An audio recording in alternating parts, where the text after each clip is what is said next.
Hello guys, and welcome to another video. So today's first tutorial will be how you can create something organic looking like this in Cinema4D. So to create something like that, you need to really think about the type of organic design that you want to go for, and you can use this method, which is the method I used to create that abnormal growth type, cellular type of effect. So what I did was I used Insidium's X particles. So if I create the system here, go to XP emitter, and we want to emit from sort of a spherical shape in which we can create these tentacles and create this type of effect. So what I did was I changed it to sphere, and then if I press play now, we will get loads of little particles flying out, which we don't want. So let's reduce the birth rate to around 252. That's probably still too much. Depending on how you want to do it, you guys feel free to tweak these settings and play with them as you like, but this is sort of what I did. So I'm going to go for around 100 points or 100 particles, and what I am going to do then is create some motion modifiers. I need an XP turbulence, which should affect it. Yep. I think I want a bit more strength because it's not as strong as I'd like. That's a bit better. Still probably a bit more. The thing with the XP turbulence as well, you want to be quite you want to basically go up only by a few, because on certain cases, depending on, I guess, your scene size, it can be quite drastic. So I like that. Let's change the scale percentage. Now, I'm not going too much in depth with what each parameter does, but if this is something that you guys like and you want me to go more in depth with, I can happily do that. I'll just quickly go over what I'm doing now anyway. Sorry about that, it's my phone going off. Should have been on silent. So we've got a scale. This is basically the noise scale that you have inside of a particular noise. In this case, the noise type it's using is standard. You've got turbulence, which will cause a turbulent effect. Then you've got curl, which is quite heavy, so you'll have to turn that a bit down and turn possibly the scale up so it's not as much, or turn the scale down so it's even more detailed type in the noise pattern. I'll go for curl this time. So basically that's what they do. This is the noise type. This mode here, independent or action control, is more for if you set questions and answers, it will be triggered then. And it's asking you what turbulence, what axis you want to affect the turbulence on, whether it's the X, Y, or Z. I've got all three ticked here, and the octaves is sort of how detailed it is. The more octaves, the more layers it has on the noise. But that is perfect for now. And then what you can do is we can add more stuff to it if you'd like. So let's go to motion modifier and let's see what else we can do. I want to add a bit of XP drag, which is going to slow down the particles. As you can see, if I add more to it, it'll become more apparent. The drag coefficient is a sphere. If we change this to something like a missile, it'll be slightly different. If we change it to a sphere, a dolphin, you've got loads of these settings that you guys can tinker with. I'm going to keep it as a sphere, and the density type is basically as it's adequately named. The density is what type of mass, or the type and the way the drag will affect the particles. So if I choose carbon dioxide, obviously carbon dioxide is heavy, so it has that type of effect, and you can go through this. You've got water, which is obviously anything in water is heavily dampened. Let's turn this up a bit, slow it down. I think I like that. So I've added this. Like I said, you can layer up loads of different ones. maybe not so much on the control modifier, or you can even use this, but it's more so on the motion modifier because we're trying to affect the way the particle moves. So once you've got it to something that you are happy with, we can go to generators, and we want an XP trail. Now this basically is a generator in xparticles, and what this does is it generates a trail, just like its name. So what it does is it generates a trail. Like I said, it needs an emitter to work off of. There's two ways you can do this. If you created the trail first, you can add the emitter, which will create another emitter, but for this sake, because we have created it ourselves, we already have an emitter. We want to link that to the particle trail, and that's the mode that we want it in. It's going to trail the particles. So if I press play, you will see it is creating these lovely splines, and it says length mode. What do you want it to be, time or length? Length will be the particular length. If I go back, no, it doesn't work like that. You will see once it reaches a certain length, probably if I've got this 250, it will be easier to see. Once it reaches a particular length, it will start deleting its previous its last point of that length, and create a new one as it goes along. Or if you create it, if you extend the length, it will extend its trail that it leaves behind. So we're not really bothered about that too much. We just want to play about 40 or 50 frames, as long as the length is longer than that, or whatever type and length you want to play it. That's completely up to you. So I still feel like that's maybe a bit too that's too many particles for my liking. I'm gonna take it down to 70. That's probably a bit better for me. So I like now what this looks like. What can I do from here? So what I would do, and what I did, was I went on to XP trail, right clicked it, and current state to object. Now what this will do is it will create an object of the trail that I left behind. So I have got it as a static object. It's not moving, it's not animated, as you can see if I go through the timeline. And then what I did was I used an object builder and then object mesh, the XP trail.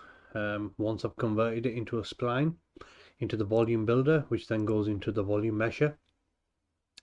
And you can actually delete this tag because it's no longer needed, because it's no longer an actual XP trail. It's just a spline. So now we've got a spline here. We can go to the volume builder and give it more resolution. So 5 centimeters gives us this much, and I'm just using the shortcut key on the keyboard, which is NB, which gives us ground shading lines. And looking at it from here, I think it might be enough resolution, but we'll take it to 3 just in case. And then what we'll do is we'll add a smooth to it. Obviously that smooth is way too strong. Let's tone it down a bit. Now we've got this sort of wiggly shape. It's created a few holes and stuff, which is cool. Let's see what else we can do with it. If I add a SDF dilate and erode, let me see what we can do with it. This offset should bulge it a bit. I don't really want to lose the detail in these certain spots that I've got these type of holes. Maybe I might just keep it like so. See before and the after. Before, I think I like the before shape better, to be honest. Let me see if I can tinker with it a bit more. If you go into the minus, it will start eroding, and I think I might just make it just so that that bridge is a bit bigger. So now we've got what we want, or what we need, should I say. It's a sort of a organic shape. It's not similar to the one I created, but this is a tutorial after that I actually created that. And I wanted to create something different, to be honest. I didn't want to just full on create the same thing again. So that looks pretty decent to me. And what we can do is we can actually remesh it. So there's two ways about doing this. We can either go into the quad remesher and pick a target quad count. So I could say, for example, I want it to be 8,500, and let's press remesh. Oops. Click on that and then press remesh because we need the top layer. The volume builder is just basically voxels. There's nothing there, and the volume mesher obviously generates mesh or geometry. So the quad remesher has done a good job, and I'm gonna keep this one. I'm just gonna oops, don't know what's going on here. There we go. What I'm going to do for now is I'm just going to put this aside because a lot of you may not have quad remesher because it is a paid plugin. What you can do is there is a few things you can do. So if you're in the new Cinema4D, which is 2023, Maxon gave us a plugin that actually comes from ZBrush, which is the remesher. We always had remesh, but I don't know if he had always had it. I think from what I remember, I think we did have it R23 onwards, or maybe I'm wrong, maybe it's before that. But they gave us the remesher, which has the Z remesher algorithm. And if you're using something before, you'll only have the instant mesh. Now the instant mesh doesn't do too bad either. You can see it tries its best to keep it quadded, and it's got some triangles, or you can go on full triangle and you'll get this type of mesh. Now, to be honest with you, I prefer working in triangles. I feel like because you have more points, more edges, you usually get a better simulation. I know a lot of people don't like using triangles because sometimes what happens is you get some sort of weird errors, but touch wood, I've never really faced any sort of errors that I can personally say whilst using triangles. I've got this retop which is from the quad remesher. I've also got the remesh here. So if you're using this method, what you need to do is from there you need to right click, make current state to object, or from there you press C and it will give you the final remeshed version. So if I go back a few steps, what I like to always do also is actually keep the original geometry just in case I ever want to tinker with it, and then I don't need to really recreate it all. Because Cinema4D is not fully procedural, or is not made for being fully procedural, I wouldn't be able to really tinker with it on the base level, but at least this way it becomes similar to Houdini, with keeping its parameters and me being able to go in there and adjust it. So if I bring this back up, you will end up with something similar to this. Now, like I said, I like working in triangles. I'm just going to use this mesh and quickly show you. If you have a quadded version, or you've used quad remesher, or you've used remesh and the triangle version doesn't work as well for you, once you've got it to just say, for example, quadded like this is, what you can do is select the polygon mode, select all faces, right click and triangulate, and then as you can see it basically converts it all to triangles. So now that we've got triangles, let me just quickly check this part here, make sure it's not gone all weird. Brilliant. Now that we've got it, now it's the fun part. So what we need to do here is I'm going to rename this to organic mesh, and we want to turn this into that sort of undulating type of mesh, that moving type of mesh that I created before. So I can move back to model mode, and what I'm going to do is I'm going to put a cloth tag on it. So if you obviously, I've rearranged certain things in mine, but what you can do is you right click on this and you can start typing.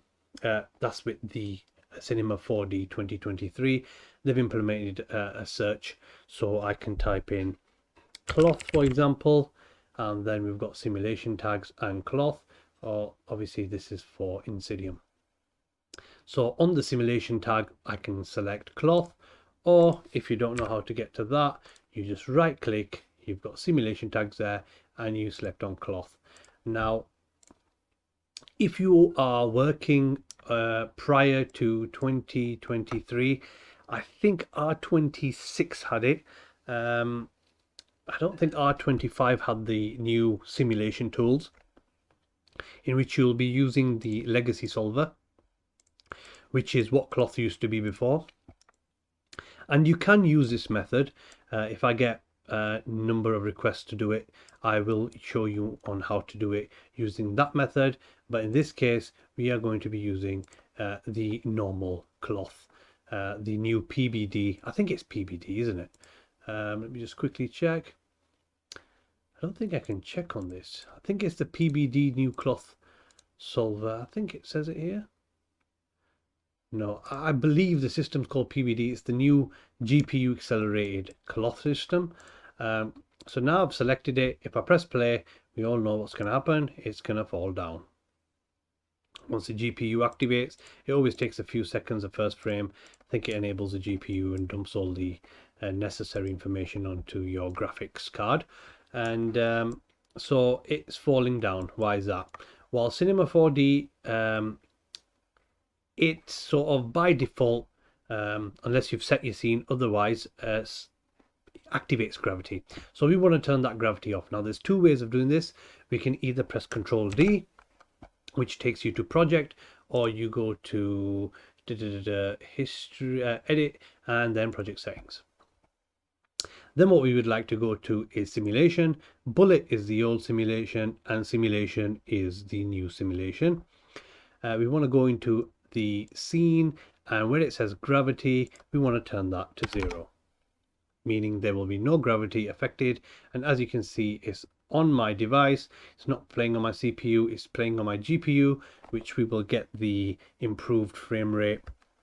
And also you can see it's already saying that this system is being used by the cloth. Okay, so now when we press play, nothing happens. So when's this organic movement going to happen? That's going to happen now. So what we're going to do now is to get this sort of moving and, you know, turning and maybe rotating, which is completely up to you. There's two ways we can do it. We can either use the simulate and go into the forces, rip that tab off and use these forces here. So if I go to rotation and press play, you'll see it'll start rotating depending on the angle. If I rotate this around like so, then we've got it rotating. We've got it rotating in a 360 degrees, and here are the settings for that, which is the angle speed. The more you'll turn this up, the more speed it will pick up, and as you can see, it's being affected by it because it's just trying to rip it apart. So we can add a bit of this if you like, just to have some sort of motion in there. Then we add secondary motion and sort of layer things up to get things working. Let's put it as 0.8. It's slowly moving now. Maybe we need to turn it up. 1.5. Let's press play again. Sometimes what you'll notice also is if you do a change on the fly whilst the simulation is running, it might not activate the parameters until it goes back down to 0 again. So if you see me go back, press this button here, which is it takes it back to the start. It's just so that the parameters get affected with the new settings. Sorry, the simulation gets affected by the new settings. So if you press play now, I like that slight bit of movement, and then what I can do is I can add a few more. I'm probably going to add a bit of turbulence. Another thing you'll notice is if you're using the old Cinema4D tools, these type of tools have a heavy effect almost instantly, but on the new PBD you might realize you have to turn it up quite a bit to get a result that you're looking for. As you can see, that's gone absolutely crazy, which we don't want. Just need to add something to it to give it that sort of moving motion. Actually quite like that. So now that it's moving, let's create this sort of bulging effect, which we can do via the cloth tag. So if we go into surface, bendiness is at 0. This is basically, as it suggests in the name, how much the mesh will bend. Stretchiness is how much the mesh will actually stretch. And I know you're probably thinking you're just repeating the two words that are on the side of the parameter, but what it actually means is the sort of the elasticity of the mesh. So if you were to have some rubber and you were to stretch it, that's what it means by the stretchiness of it. And the bendiness is more so how you get them wrinkles and other stuff. So if you turn this up by quite a big number and turn the stretchiness up by quite a big number, you will see you won't get that type of detail in wrinkles. But like I said, we can go more into that in other in the other Patreon videos I can create more specifically for the cloth. So bendiness, I'm going to turn this up to about 650. Stretchiness, I'll turn this up to about 5. And this is another thing that I like doing here, which is a target length. I like to turn that up to 110. So what that does is off the bat straight away, you can see it has this boom, boom, this sort of expansion in the actual cloth. What it's doing there is it's telling each polygon to extend by 110%. Oh, sorry. I think it works it out more so as 110% in general in the entire mesh. So it extends it by, I'd say if it's 110%, you're scaling it by 1.1. And then you've got the mass in how much the actual object weighs, or how much sort of what's a good way to explain this? On how much sort of it's relevant to the weight as well, on how much sort of weight or mass it has. And now, right now, I had a brilliant example for it, but my brain's gone blank. Anyway, we can continue with that later if people want me to do more tutorials on the cloth. So now we've got this, I can switch back to the normal view without the lines, which is NA, which is a shortcut key, and you can do that from display as well. As you can see, NA is ground shading, and NB is what I use, which is ground shading lines. Now you're probably thinking, wait a second, now you've got these crazy dimps going on in here, why is that? Sometimes you can resolve it by just making the Phong angle go really high. The reason for that is the Phong angle is the way the mesh is shaded, and the lower it is, the more sort of cubic and Lego-y type it looks. Which depends on the type of effect you're going for, but if you take the Phong angle to a high number, you'll get more smoother looking mesh. So now we've got that, we need to actually get it to expand. So one level of expansion would be target length, the other one would be balloon. So I'm going to tick balloon, and as you see, balloon's going to start filling it, and it's going to go a bit weird first. As it fills, because first of all the pressure is by 1 and the expansion time is 30 frames. So if I do expansion of, let's say for example 5, there we go, now we are getting that organic type shape. And the best thing about creating it the way I showed you with the trails and stuff is you can get and create some really organic and really weird shapes. So let's reduce that overpressure to about 3. Let's see what that does, and boom, we've got that. Let's see what 2 does. I might keep it to about 2 because it still keeps it. It looks a bit more, I like the way the tentacles or the arms or the legs or whatever you'd want to call it look. And then we've created this abnormal we've created this very abnormal organic type mesh. So what we can do from here is we can make the expansion happen a lot quicker. So if I said 10 frames, that's going to overpressure it in 10 frames to the number of 2. So what that does is it just basically chooses a time on how long it should take to expand the mesh or inflate the mesh. And depending on the amount you want and the type of look you want, you can do that relevantly to your project. Then what we need to do is we can go into Softbody, And what Softbody is similar to the Softbody, or it is basically the same Softbody as the previous Cinema 4D versions. It's just it's got a lot more control. So if we activate Softbody, you're going to see loads of these weird lines coming up. These lines are poles. They basically attach from one point to the other, and they either keep not either, sorry, they keep sort of there you go, see how the animation's completely changed. They basically try to keep um, uh, they try to basically keep each other apart, or keep a sort of a rod between one vertex to the other vertex to give it that sort of structure look, in which two of them poles that connect to each other can't really come in. Whereas if I turn soft bodies off, you can see it's just going everywhere, and it doesn't really sort of it doesn't really conform to a certain shape. It just expands out, and if it sort of goes in on itself, it does. Whereas this gives it structure. Imagine this like sort of pillars, and these pillars are just trying to keep these one pole from one pole to the other apart. Sorry on my explanation a bit there. I think I started thinking of a different example and explained something completely different.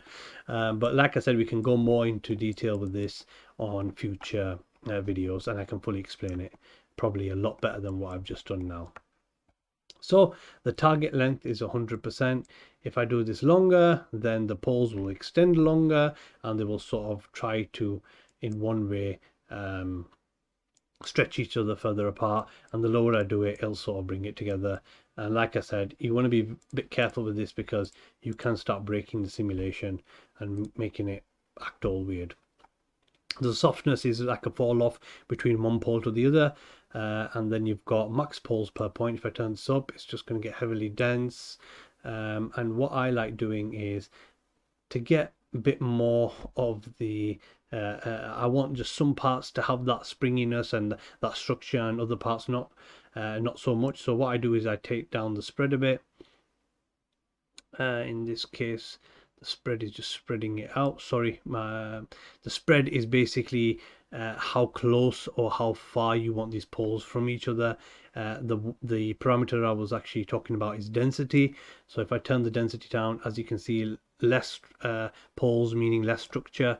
And now when I press play, you'll have a completely different animation. As you can see, it's only keeping some parts structured and other parts is not. And as I turn it up, you won't be able to tell straight away, but when I play it again, you'll see you've got a different shape altogether. So I'm going to turn this down a bit. I only want a few poles, like so. When I press play, I only want it to keep it together a certain amount. Brilliant. Now we've got these certain dimps in this area which give more of a texture feel as well, and it'll look a lot better once you texture it. Also, it'll help when you light the scene as well, because these little crevices can, when you shine light on it, it creates depth. So that's that.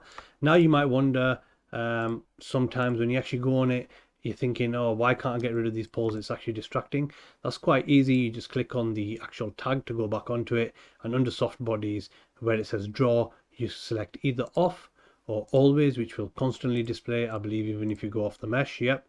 Or when selected, which will only do it once you're selected. So if you've come to a sort of a look that you like, you can just go on to off, and then you won't need to tinker with this anymore, and you've left with the result that you want. So now that we've done with this, what else can we do? So there's many other things we can do, which like I said, I can explain in part 2 and 3, if there is a part 2 and 3. Which is you can run things via a vertex map and get things to expand and basically trigger other parameters in this surface off. I think I'm going to move this bendiness to 750. I might just push this to 10. Let's see what it looks now. Perfect. I like that. So now we've got all that set. We are basically ready. So now we're at a sort of a lower quality or lower resolution mesh. And the reason for that is you want to stay as low as you possibly can for simulation. As you know, the higher the mesh density, the slower your simulation will run. The best way of getting past this solution, getting the best way of sort of making this higher quality would be, once you're done, you can always obviously swing by and see how it looks. So if you use a subdivision surface, you can just put that as the parent of it. So I'll just make it here. So you put this as a child of the subdivision surface, and basically this will then give you that definition. As you can see, it's giving you a higher quality, higher fidelity, higher resolution. There's so many words you can say for it.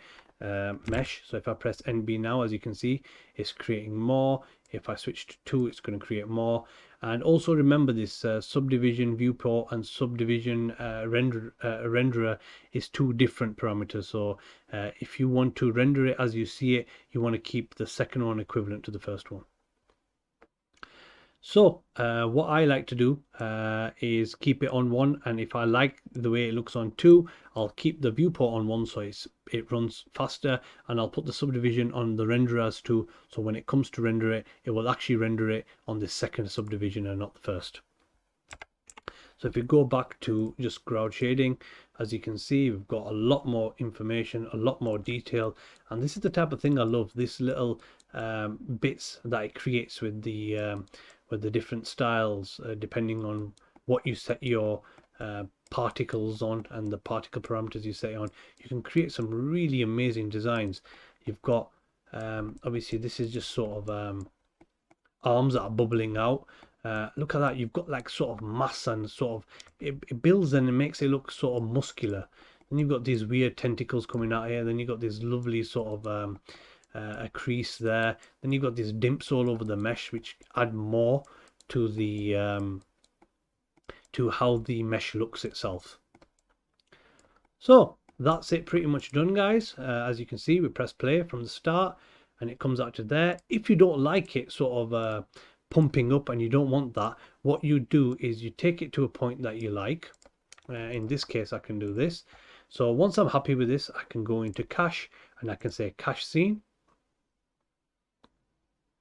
Just take a few seconds.